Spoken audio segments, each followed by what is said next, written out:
Alright, so you got Final Fantasy character, you got the Red Dead Redemption, you got a fairy. That's quite the Yeah, cast. That's pretty cool. yeah. What would you what would you all eat? What do you serve a fairy? I don't know. No, do they eat? I don't Do they? know. I don't know. Get a nice like Sunday roast for everyone, and the fairy's like, I don't know. Don't eat meat. What are you talking about? Don't eat. Yeah, I'm a vegan. I'm a vegan fairy.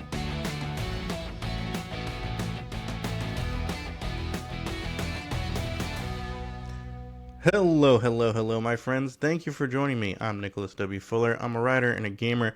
And here on my channel, as you know, I like to talk about books and games, look for cool ways to bring these two passions of mine together. And I'm definitely going to be doing that right now. Today, I come to you as an interview with the host of Person Behind the Pages, the show where we get to know the authors and creators that make the things we love.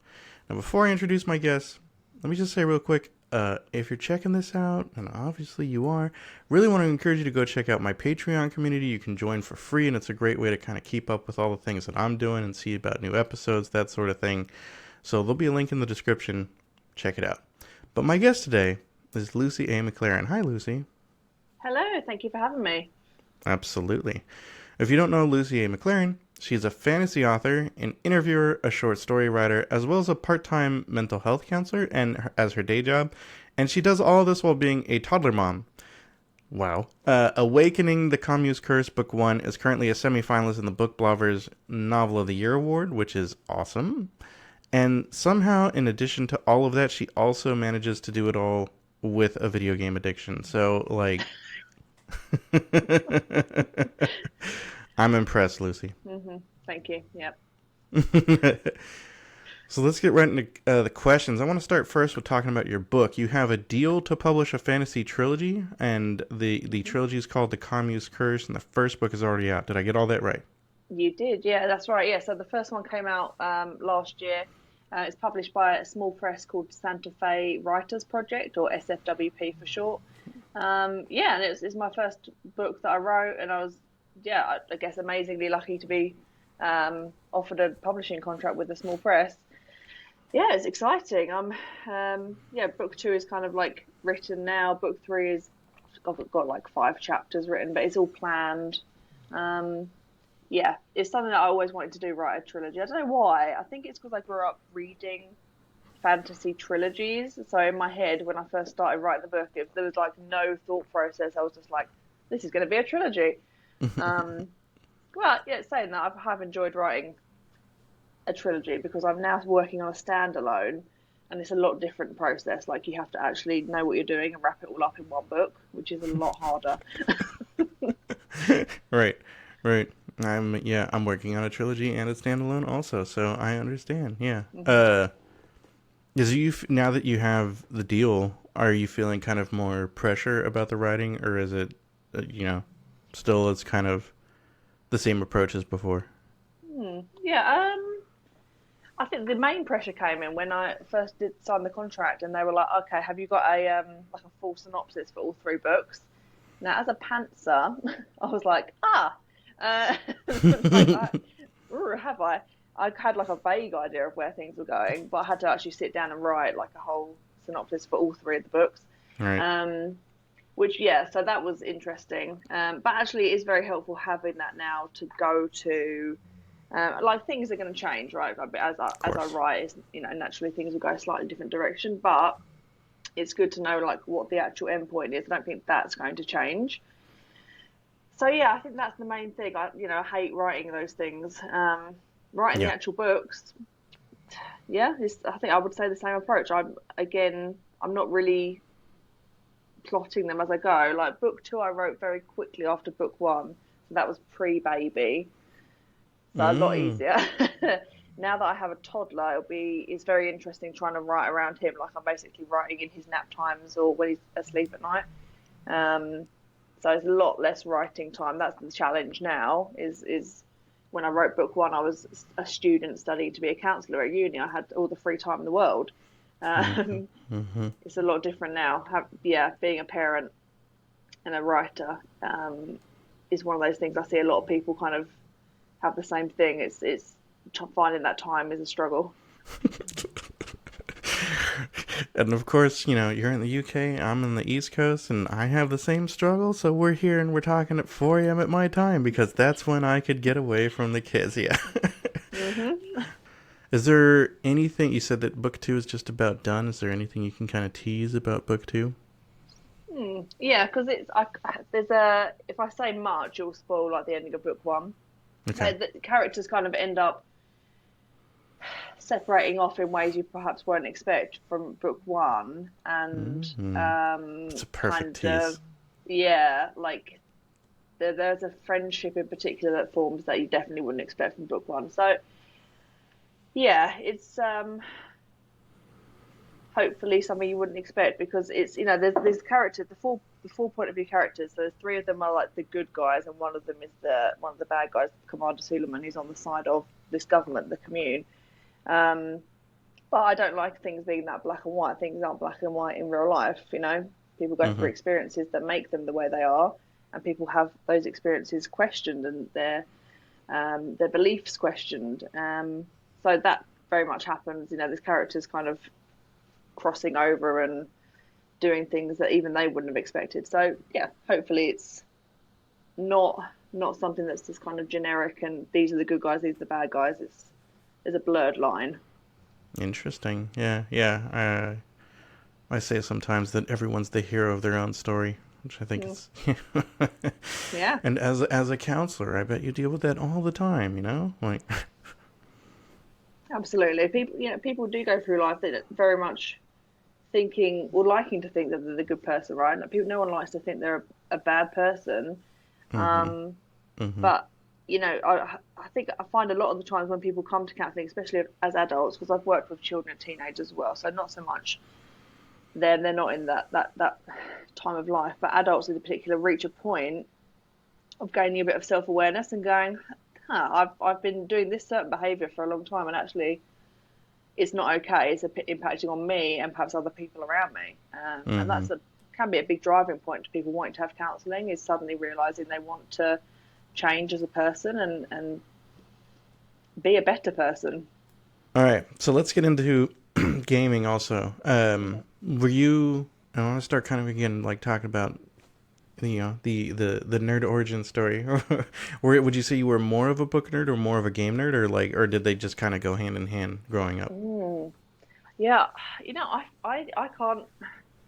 I can't think that I did one before the other because even before I had my Nintendo 64, I remember playing like games on floppy disk, uh, Oh wow, okay, nice. like um, like Duke Nukem, Doom, Commander Keen. I mean, I was terrible at them, Sure. and probably quite scared of like Doom. Um, Yeah. but yeah, I remember playing those. But then I think it was probably when I got my Nintendo 64 and like played Zelda. That was like the Mm-hmm. big wow, like this is Mm-hmm. amazing Yeah. moment. Um, that got me into it. So yeah, I feel like I got into books and video games. Like I said, there was a lot of stuff happening at the same time that drew me into that. Like yeah, I did read stuff when I was younger, Yeah. but I don't remember those books as well as I do the ones that when I reached that age when it was like Zelda, Mm-hmm. The Hobbit, Lord of the Rings film, like all that kind of stuff. Yeah, Oh so yeah. Ocarina of Time, I'd say, has had a big influence on getting me properly into video games. Nice. Nice.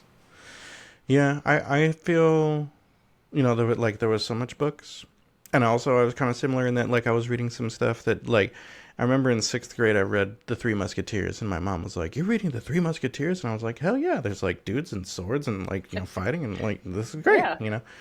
But also there was probably even younger than that. I was playing Doom, and which one was like a little scary, but two I just found like so difficult. I'm like I can't figure out where to go. Mm. Yeah. But that was super fun. I mean, yeah, I definitely would say in my early years I was such a game nerd, such a game nerd. So many, lots of played some Counter Strike. Did you have you ever been to like a. This is like super popular in Korea, I guess, but they were coming up in the U.S. especially when I was a little bit younger. But like these like LAN cafes, these like gaming cafes where you would go and you'd like pay a little bit and just play the games on their systems there. Yeah, I know what you meant. There were some around. I don't think I ever went to them, but I know exactly what you mean. I think I went into Mm-hmm. one once because my Mm-hmm. friends wanted to use the internet, and we were just surrounded by these like teenage boys like Mm-hmm. playing Mm-hmm. like Yep. online games. Yep. I was one of But those yeah, teenage boys. yeah. So I didn't actually play games there myself, but I think because I'm thinking like the only thing I would have played would be like Guild Wars, but Mm. which was an Oh yeah. MMORPG Oh, I know. Yeah. back in the day. It was a free Mm-hmm. one to play. That because I never played World of Warcraft because it cost money, didn't Because of it? the fee. Yeah. Yeah. Whereas Guild Wars was free. It was amazing. It was free to play. It was a really good game. That. Yeah. Yeah. That's such. Yeah. I did play World of. In fact, World of Warcraft came out when I was in college, and my professors they knew, and they're like, "Don't do it, guys. Don't do it. It's gonna be a mistake." And I was like, "It'll be fine." And like, it wasn't fine. It wasn't fine. It wasn't. Yeah, that was. But I really enjoyed that. That was. I mean, it's no wonder that the game did so well because it had so much polish. hmm Which used to be the case for all the Blizzard games. I can't speak to Diablo 4 right now yet because I haven't played it yet. But uh, they just. I think the issue being microtransactions, right? Like those have really messed up going. Like I don't want to buy games that have microtransactions in, which is a shame because there's probably games that I would enjoy. Like I enjoyed the Diablo series, but Yeah, I'm not buying it if you're trying to charge us more money outside the fair. £70 I've already paid. Yeah, I totally agree. What about games when it's free to play, but then there are microtransactions in it, especially if Mm. they're like cosmetic? Are you on board with that, or you're like, nope, still I feel like maybe that's less. less bad? Yeah, but Yeah. it's still is Fortnite free to play, right? Like I'm pretty sure that is. Is it? Okay. But then you get like I've counselled so many kids who are like, oh, I need to get the latest skin, and it causes issues in school and like where kids come from a poorer background and can't afford to buy all the new Fortnite skins. It creates this real horrible environment where they just feel really left out, bullied even in some extremes. So it's a weird thing. It creates this strange, what is the word I'm looking for? It just puts a lot of pressure on kids, I think. Games like that in particular that are so popular with the younger audience. On the one hand, that's terrible and ridiculous, and I didn't like even with a 10-year-old, I didn't know that that's happening. But Yeah. um, on the other hand, though, I had a friend that said like kids have the jungle in them, which is a great way to put it, I think, because that sort of thing would happen before, right? With like, oh, you don't have the nice Pokemon cards Yeah, or exactly. sneakers or whatever, right? hmm So That's true. it's just It's true. Yeah, it's a different way of that happening, isn't it? Yeah, I was thinking like Pokemon cards, like Pokemon games, Digimon. Do you remember the yeah, video? yes, yeah, yeah. The I little yeah. prefer, having those. I Yeah, remember that. it's Yeah, the little yeah. stupid graphic of the little thing, and like you had to work it out, and he's like, right? Yeah. Yeah. Oh, I love that thing. It's so good. Yes. Yes. Yeah. Um, but it's the same, yeah, like it's the latest fad, isn't it? Like of kids not being able to afford. Some kids can't afford it, of course, and yeah, it creates this like separation. But yeah, I think free to play games are not as bad as the microtransactions, but it's Yeah. still. I think you still end up paying way more for a game Yeah. than if you just have one set price. That's the game. You know. Yeah. Oh my gosh, I had one friend. Well, I had one friend that like yeah he was huge into League of Legends and he bought like just about every skin and he had put thousands of dollars Yeah, into that game, which was absurd. isn't that But that's crazy? Yeah. that is how they're able to keep a game because I mean you think of like a Mario Brothers game or something that was on the console, like you get the cartridge, it's out, you play it, and it's never gonna live beyond that. Whereas like League of Mm, Legends has gone for many years, but they're mm, able to do it because they're still creating income from it. yeah. Yeah. So yeah, mixed feelings. That is Mm, pretty terrible about the kids. Well, I'm mm. definitely me as an adult, and I don't care if my friend has like a skin and I'm like you paid money for that. Okay, you're like Good for you you. know You you're got spare money. right. I didn't need to pay $100 to have an extra animation, but whatever. You Mm. do you do you. But an issue I'm finding with newer games is they're so big that hmm it feels like a little bit overwhelming at the moment. So I've been more drawn to like cozy fantasy games, which seem to be a big thing at the moment. So I was playing one called Potion Permit, where you basically just you make potions. It's really Cool. easy. Yeah. It's this, you don't have to think about it too much.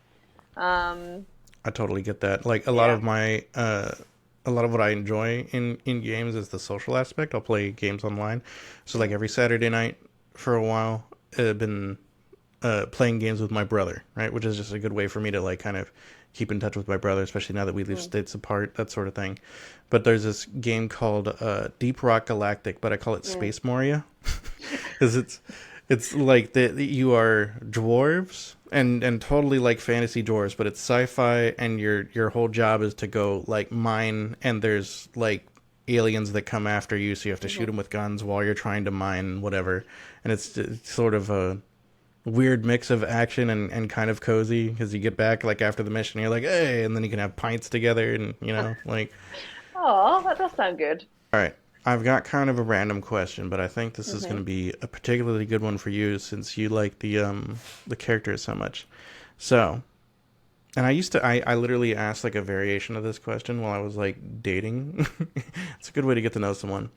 But if you could invite any three, I used to say people, but in your instance, Hmm. three video game characters to a dinner party with you, Hmm. who would you invite? Who would you? What three video game characters do you think would be fun to have around a table with you and chop it up Mm. and talk about their childhood trauma? That'd be think I would like counselling them. Right? Yeah. Ooh. So definitely we got Arthur Morgan from Red Dead Redemption 2 because of, he's definitely gone through some stuff. You've got to show them Um, your tattoo. yeah, I'd be like, look, I've got your hat on my leg. Like, Mm. he might be a bit creeped out. I don't know. Tidus from Final Fantasy X, Okay. because he's got a lot of issues with his dad in that story, which isn't hugely delved into. But it's actually interesting that that's my favourite one because that does have elements of childhood trauma. What's wrong with me? I'm noticing patterns. Oh wow. And then, okay, I feel like that's quite a heavy load there. We need someone to lighten Right. it. Right. Maybe like oh, I'm looking at my arm for inspiration. 'Cause I've got some Zelda tattoos. Oh, there you go. Like maybe like one of the fairies from Zelda. That'd be nice. I'm That'd gonna be go with nice. Navi. Yeah, I feel like she brings some less traumatic stuff to the Right. table. Right. Hmm. That's okay. All right. All right. So you got Final Fantasy character, you got the Red Dead Redemption, you got a fairy. That's quite the Yeah, cast. That's pretty cool. yeah. Hmm. What would you what would you all eat? What do you serve a fairy? I don't know. I don't know, what do they eat? I don't Do know. they eat? I don't know. Get a nice like Sunday roast for everyone, and the fairy's like, I don't know. Mm-mm. Don't eat meat. What are you talking I about? don't eat. Yeah, right. I'm a vegan. I'm a vegan fairy. Yeah. I feel like they would be, right? Like, Yeah, yeah. Also gluten free, please. Yeah, yeah, I've got a nice yeah, lettuce-based yeah. salad.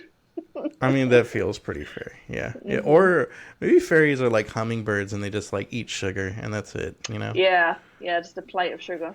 Hmm. So the fairy actually eats just a whole cake. Just, Yeah. that's funny. Nice. All right. So on your website, you have blog post series where you interview authors and you kind of talk about games and the influence of games and that sort of thing. Mm. How did you start doing that? What inspired you to talk to and had like did you reach out to another author and be like, hey, I've got this idea. You down to talk to me or Yeah, yeah. There's a few different authors actually that I know that I've spoken to about video games, mm-hmm. and I was like, this. I feel like it's a common thread. Again, there seems to be like pockets of authors. So I've got authors that I know that are like in mental health, and they've got authors that are like love video games, and I'm sure there's other ones there as well. But the video game one in particular feels like a lot of people who are authors have played games since they were children, and Mm-hmm. I personally I feel like the things that we consume like that, whether it be book, film, TV, video game, they're going to influence us in some way in the Right. stories that we're writing. Of course. Um, and to be honest, it's basically an excuse to talk to people about video games. Like Mm-hmm. my list of games to play is like that's growing as well. don't know when I'm going to Right. play them. Right. And it's yeah, so I knew a couple of people. There's an author called D.R. Ranshaw, who met on Twitter. Daniel M. Ford, who is a fellow SFWP author. Both authors who I knew loved games. So I just emailed them and like, do you want to do this interview? And it's pretty, it's pretty laid back. We just do it over email, as you know, Nicholas, having taken part yourself. And yeah, I find it very interesting, like because it's been quite different actually. The results, like some authors are like, yes, this has clearly been something like the kinds of games they write has directly impacted on the type of stories that they write. Some people not so much. It's just kind of a parallel interest. Like, yeah, maybe there's some little influences there, which I think is the case for you. Like, you've got certain characters perhaps that you've taken and as influences, but it's not that you directly can see comparisons. Whereas for me, for example, I can see Final Fantasy games, loving them. Like they always have a big cast of characters, like a found family thing. I can see that kind of influence in my stories. Yeah, so it's just I found it very very interesting. The different things that can influence us as writers. Yeah. Video games feels like a big one. Can you imagine if Tolkien had played Doom? Then Yeah. maybe Legolas really would have had the sniper rifle. You ever seen that meme online? Like how like the whole series would be different if Legolas had a sniper rifle? It would, wouldn't Yeah. it? Yeah. Yeah. I don't think the Orcai would have got away with Merry and Pippin, you know what I'm saying? Nope. Nope.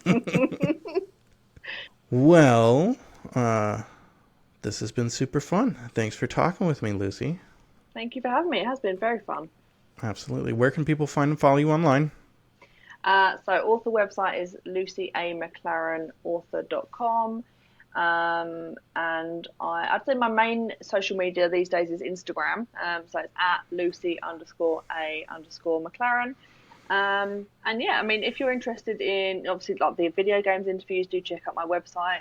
And if you're interested in, I do kind of like semi-regular, like mental health or counselling theory that you can apply to characters on my newsletter. So you can sign up to that on my website as well if that's something that interests you. Yeah, do go ahead. I'd appreciate the sign up. I'm gonna have to actually sign up for your newsletter. We've been talking on Instagram for a while, but like I wanna get these. I need some more childhood trauma in my stories. That's what I'm Yes, getting at. all the childhood trauma. All right. If you'd liked watching or listening, please give me that like or rating, and also check me out on Patreon. Like I mentioned, you can join my Patreon community for free. That's the best place to hear about everything I'm up to. You can also, I'll go plug, I was just mentioning my earlier interview with Travis Baldry. He's a New York Times bestselling author, audiobook narrator, former game developer. So if you like kind of the vibe of talking about games and books, you should check out that one too. And let me know in the comments who you'd like to see on the show. I'd love to get suggestions and see if maybe we can make it happen. Thank you so much for spending time with me. And if no one's told you today, you're an absolute legend.